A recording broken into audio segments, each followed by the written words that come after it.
Well, I need to bore holes for dowels to attach the bottoms of these side frames to the horizontal rail that is mounted, that forms the bottom of the cabinet and has the feet underneath it here, and the horizontal rail will run this way.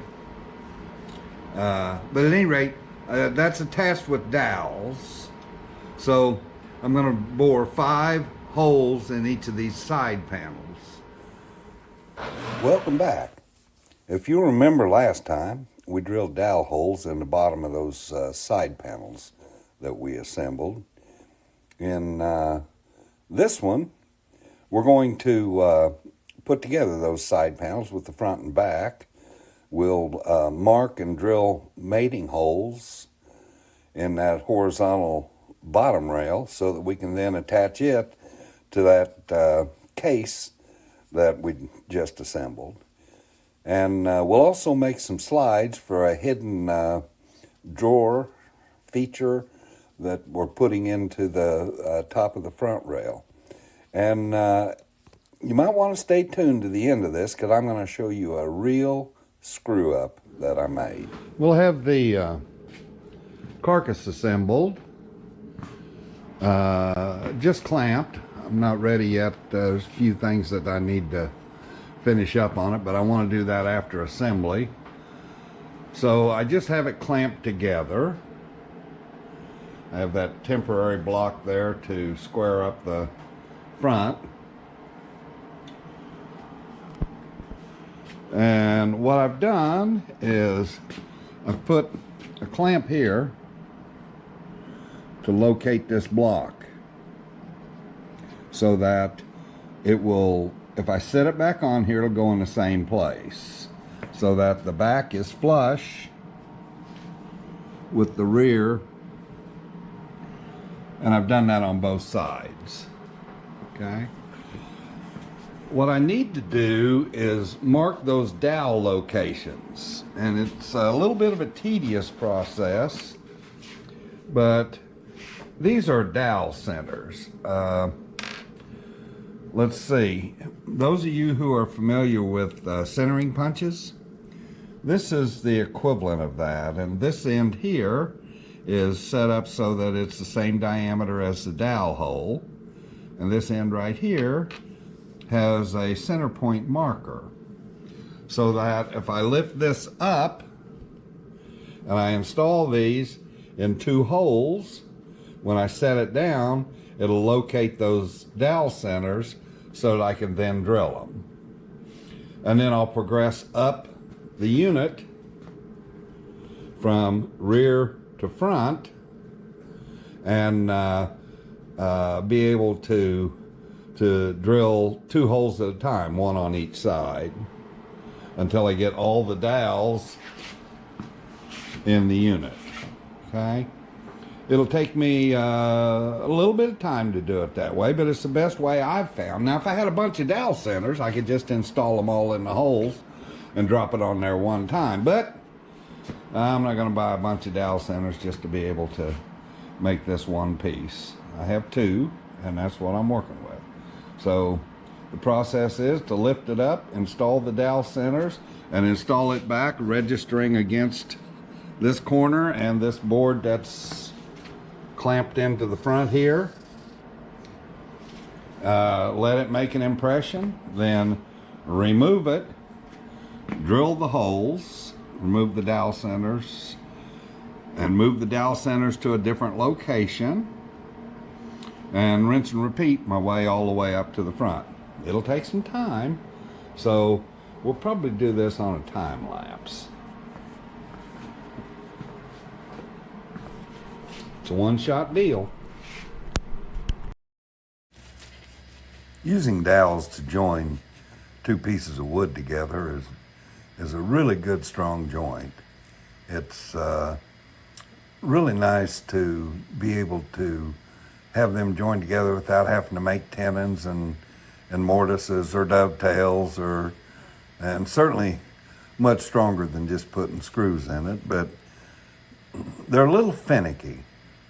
If you're putting one dowel in, it's not a big deal. You just drill a hole through the two pieces and pound the thing in. But when you got two dowels, they have to be dead solid accurate. The hole centers have to be exactly the same distance apart, and they have to be the same diameter in both parts that you're joining together. And you can do that by carefully laying everything out. If everything's square and perpendicular, your drill bit's perpendicular, and you can make sure that you get it in the center of the board so the drill bit don't run out the side, and ever so many things like that. And I don't really have a doweling drill fixture. I guess I could use the Shopsmith with its horizontal boring capacity to do it, but then you have to change the setup for each one. So I just really would rather do it using these dowel centers. Now they're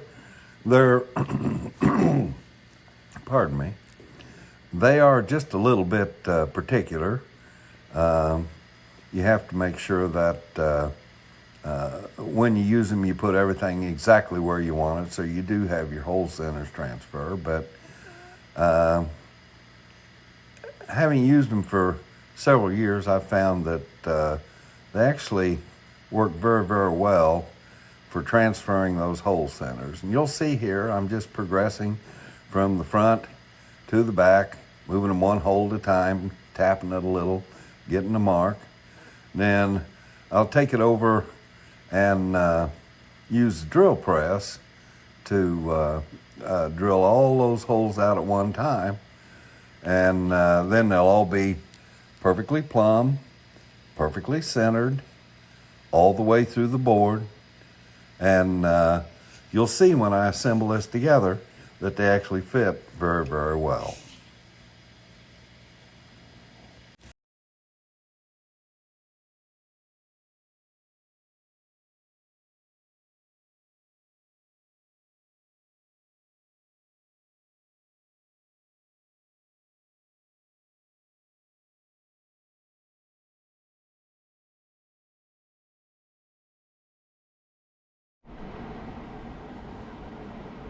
So in this horizontal rail,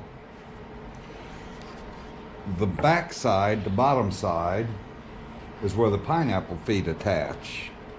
And they'll use a 7/8 by half-inch tenon so that they don't want them to go through, and that should be plenty strong enough. And I need one of them in each corner. I have these all laid out, and I'm going to go ahead and drill them.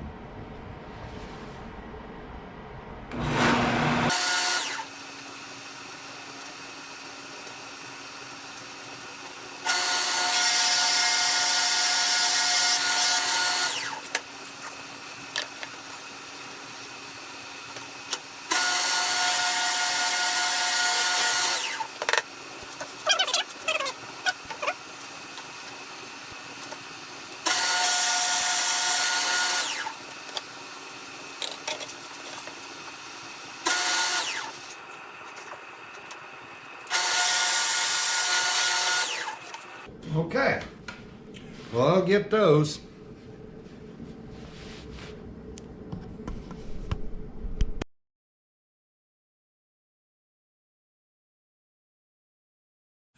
Well, we'll see how well we did on that dowel placement. One of the nice things about having them dowels drilled into that base is that now it'll form like a fixture on which I can afford to assemble this carcass.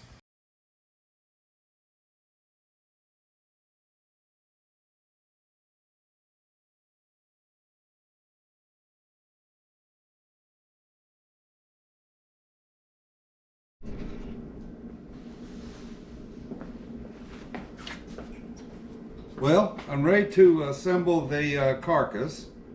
It'll have the front board and a spacer board that'll hold these two side panels at the front.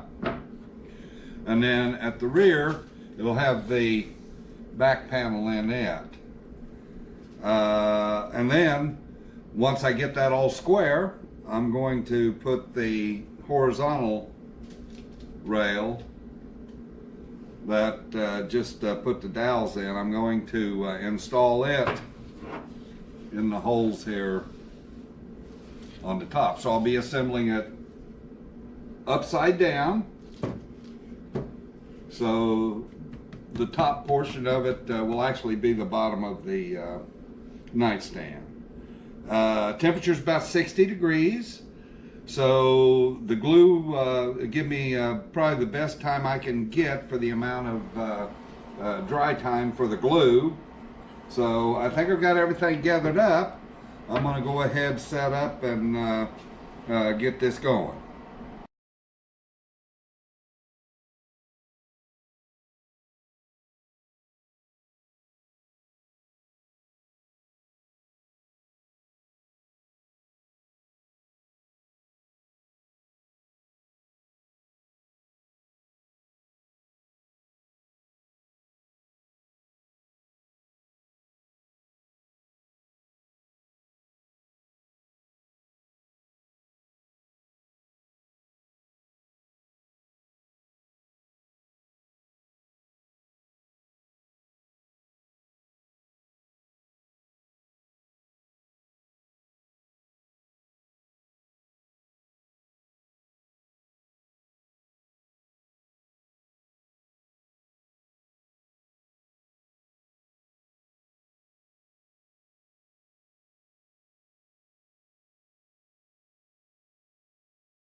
Okay, so I've finished up. It's all glued. I've got, I placed this top up on here, and wanted to make sure that the profiles match up pretty good. So this is upside down. This is the bottom horizontal rail. This is the top of the nightstand. So I'm going to take these clamps off and see how square it is, because the next thing that I'm going to do is I'm going to fit the slide in and make the slide fit this little pull out in, and make sure that the slides are milled and set so that it works right. But anyway, I'm going to take this all apart. As you know, this is a temporary board placed in here just to keep it square, but I want to check squareness and everything else, because that'll be essential to making that slide and the doors fit properly. So I'm going to take this apart and get started building that the slides for the pull out.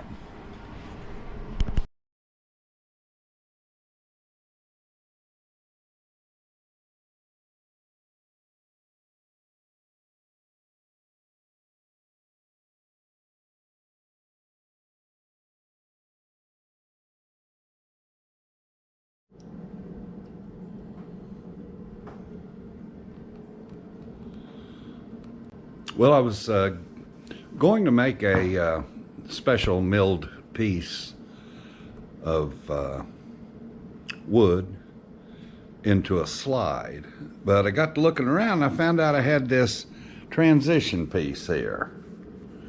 This is used to transition from a carpet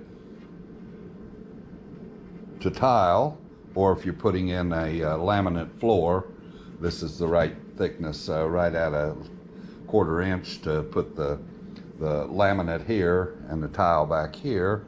But anyway, it's red oak. It has a bit of a finish on it, so I'll have to sand that off so I can glue to it. But nonetheless, it's pretty straight. The ends of it, each end has a little bit of bow toward the center, but each end of it is straight. I think you can see the bow down there. But at any rate, I'm going to go ahead and rip off this edge here.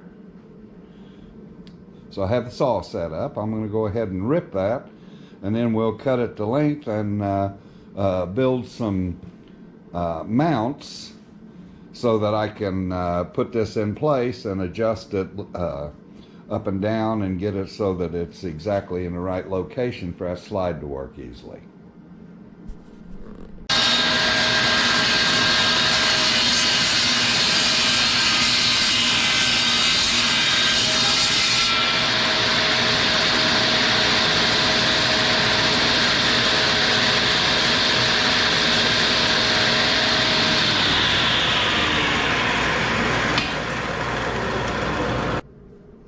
Well, to mount these slides, I made some mounting blocks. They're set up so that I can adjust it in and out and up and down. So I'm going to take and glue these blocks onto the edge of these runners. I have it set up here. There's about a 1/64 of an inch of difference in length between this and this. Have it pressed together. So what I'll do is I'll clamp the block to the case and to the runner, okay, on each end with glue. And then I'll release this clamp and it will pull back apart so that the runner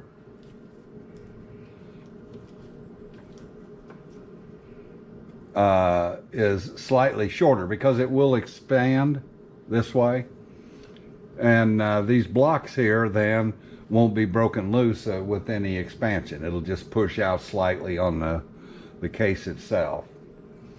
So I'm going to go ahead and get those glued.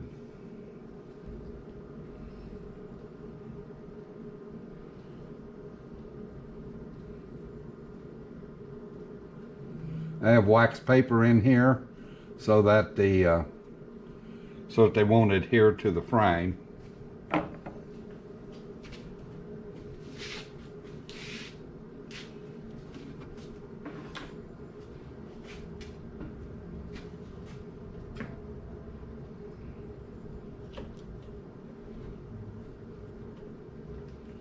Use these small clamps just to hold the block in place. They're surprisingly strong.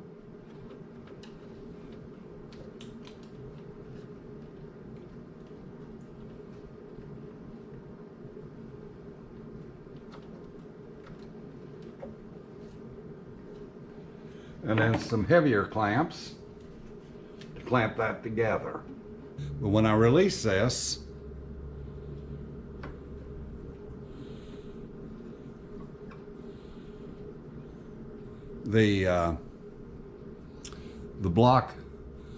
these blocks here should slide out, and should have a crack in here. Yep, right there. Paper's loose, so it's ready.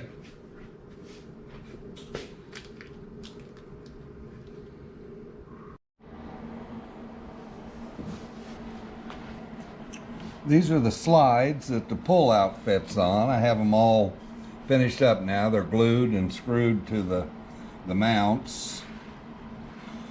I have some UHMW strips here that are about 20 thousandths of an inch thick, and they're self-adhesive. I'm going to line these slides with that. It's a plastic. It's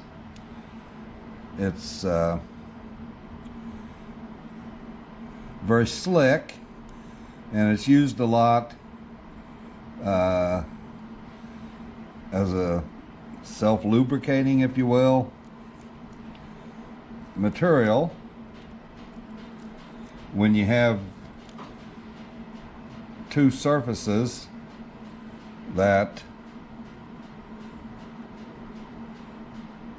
slide against each other and create friction. So I'm just going to install that here.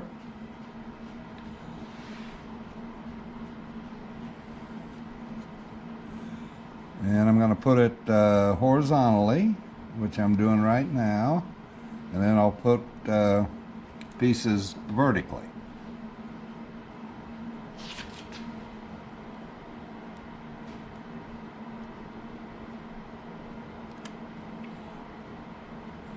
Okay, that'll cover the entire length of the part where the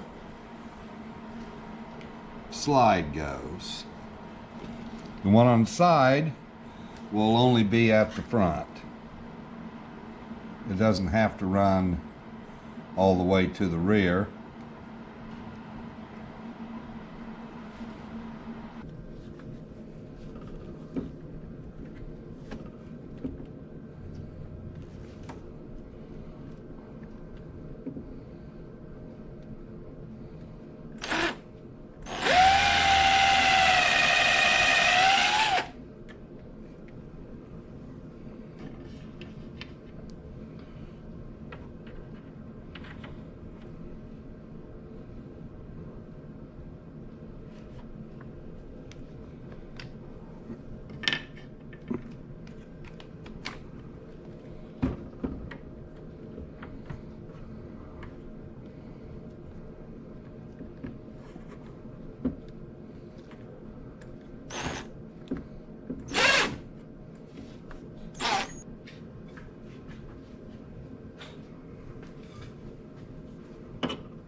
There it is.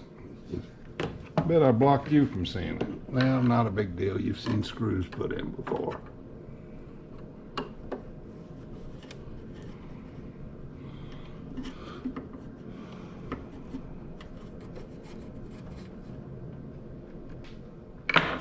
Let's check to see how she slides.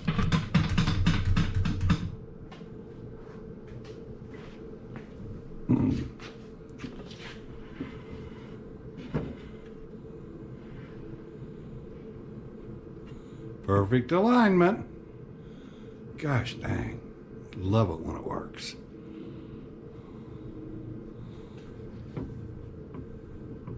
Like it. Oh no. You ever get that sickening feeling in your stomach when you realize you done screwed something up? So I was working here on the carcass, getting ready to install the doors, And I set this up here, and I just happened to turn it far enough that I knocked the doors off. Haven't looked at them yet. Let's see what we got here.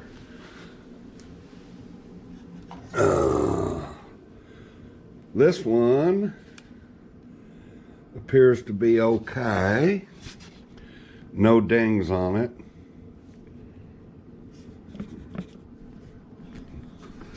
Well, it's popped loose right here. I think I can glue that. I think I can glue that back together. Doesn't appear to be broken. It just appears that it popped loose. So I can probably get that one fixed. I don't know. I'm not going to lay them there again. I'll put them up on top. But this one, well,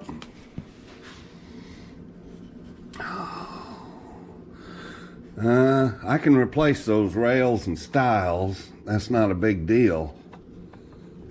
But did it do any damage to the panel? Nope. Panel's all in one piece. And I can reuse it. So, I guess that'll set me back a few hours. I'm going to have to make new rails and stiles. It might be possible to glue all that back together, but it'll always show the damage. So yeah. Wonder where that came out of. Anyway, I think my best bet here is just to start this over. So, fortunately, I got plenty of material here to choose from. I'll have to find something that kind of matches what I've used in the other door.